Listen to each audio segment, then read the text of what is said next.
Satyabama Institute of Science and Technology, Chennai and Sriperumbudur. மாஞ்சோலையில் உள்ள மக்களை வெளியேற்ற இடைக்கால உத்தரவை பிறப்பிக்க உச்சநீதிமன்றம் மறுப்பு தெரிவித்துள்ளது.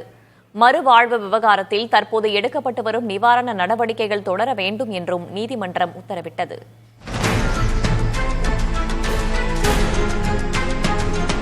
திருநெல்வேலி மாவட்டம் மாஞ்சோலை தோட்ட தொழிலாளர்கள் விவகாரத்தில் விரிவான மறுவாழ்வு திட்டத்தை செயல்படுத்த தமிழ்நாடு அரசுக்கு உத்தரவிடக் கோரி மாஞ்சோலையைச் சேர்ந்த ஜான் கென்னடி, அமுதா, சந்திரா ஆகியோர் உச்சநீதிமன்றத்தில் மேல்முறையீடு செய்திருந்தனர்.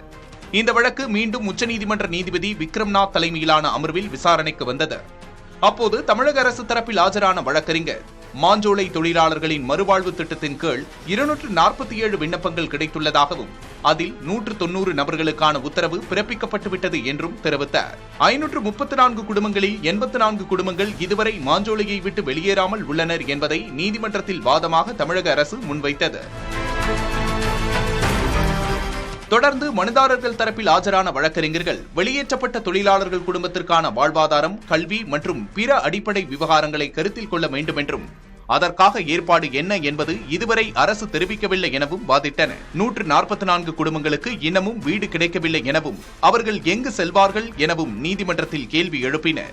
இதற்கு பதிலளித்த தமிழக அரசு தரப்பு வழக்கறிஞர் நிவாரண நடவடிக்கை அனைத்தும் எடுக்கப்பட்டு வருவதாகவும் மாஞ்சோலை பகுதியை பாதுகாக்கப்பட்ட வனப்பகுதியாக அறிவித்துள்ள நிலையில் அங்கு தங்கியுள்ள 84 குடும்பங்களை அங்கிருந்து வெளியேற உத்தரவு பிறப்பிக்க வேண்டுமென வாதத்தை முன்வைத்தனர்.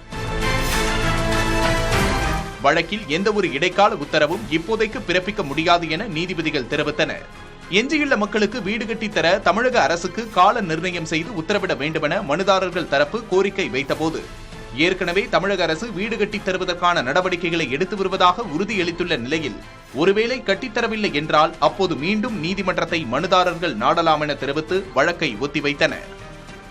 Satyabama Institute of Science and Technology, Chennai and Sriperumbudur.